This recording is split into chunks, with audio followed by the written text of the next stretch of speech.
Kumusta po kayo? Bago po ang lahat, first things first.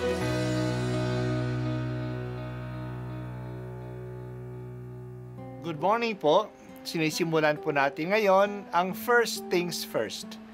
At dito po, tinatalakay natin sa unang bahagi ng umaga natin ay ang first readings na binabasa po sa banal na misa. Ito pong tinatalakay natin kasi madalas po kasi marami na tayong alam tungkol sa gospel readings. Pero konti po ang nagsasalita sa first readings. Pero ang first readings, bahagi din po yan ng Biblia, ng banal na kasulatan. Kaya susubaybayan po natin ang mga first readings. Basahin po natin at kuminsan kailangan ng basahin ng 2 o 3 beses bago maintindihan kasi hindi po tayo familiar sa mga istorya at sa mga kaisipan na tinatalakay dito. Ang pagbasa mula sa aklat ni Propeta Isaias. Ito ang sinasabi ng Panginoong Diyos na banal ng Israel. Mga taga-Jerusalem, hindi na kayo tatangis ng matagal. Kayo'y diringgin niya sa inyong pagdaing. Kung ipahintulot man ng Panginoon na kayo'y magkasakit o magdanas ng hirap, siya na inyong guro ay hindi magtatago sa inyo. Maririnig ninyo ang kanyang tinig at siya ang laging kalakbay ninyo upang ituro ang inyong daraanan. Bibigyan niya kayo ng masaganang ulan para sa inyong mga tanim upang kayo'y mag-ani ng sagana. Ang inyong mga kawan ay makasusumpong ng malawak na pastulan. Ang mga pang-araro ninyong mga baka at asno ay mananagana sa pinakainam na pagkain ng hayop. Mula sa mataas ninyong mga bundok at burol, dadaloy ang mga batis. Pagdating ng panahon ng kakilakilabot na pagpuksa at pagkawasak ng mga muog, magliliwanag ang buwan na animoy araw, at ang araw na may magliliwanag ng 7 ibayo, parang liwanag ng 7 araw na pinagsama-sama. Ito'y mangyayari sa araw na talian at pagalingin ng Panginoon ang sugat ng kanyang bayan. Ang salita ng Diyos. Salamat sa Diyos. Patuloy tayong kumukuha ng ating pagbasa sa aklat ni Propeta Isaias. At ang mga pagbasa na kinukuha dito ay ang mga propesiya ng pagdating ng magagandang bagay na ibibigay ng Panginoon sa Jerusalem. Kinikilala sa Biblia na ang Diyos ay ang ultimate cause, ang pinanggalingan ng lahat ng pangyayari sa mundo. Sa Kanya nanggagaling ang lahat ng mabuting bagay.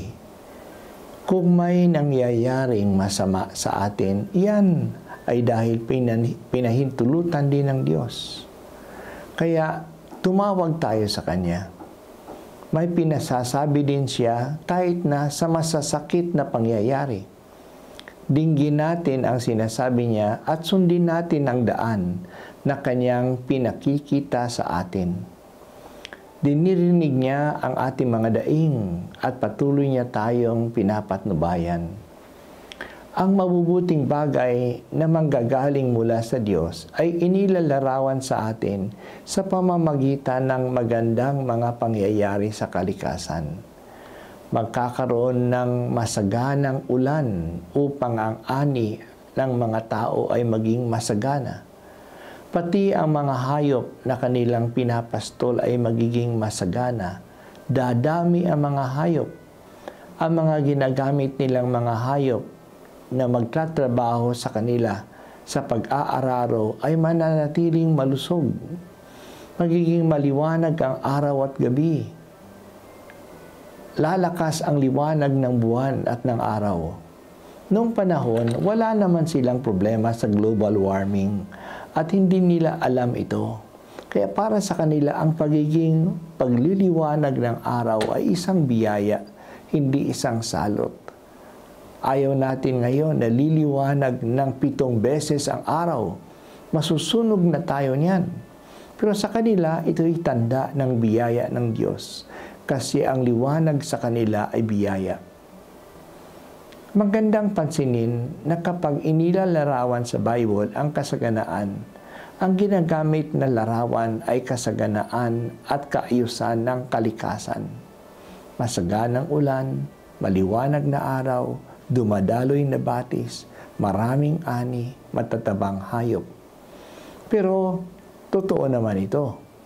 A good life is described in terms of abundant and vibrant environment.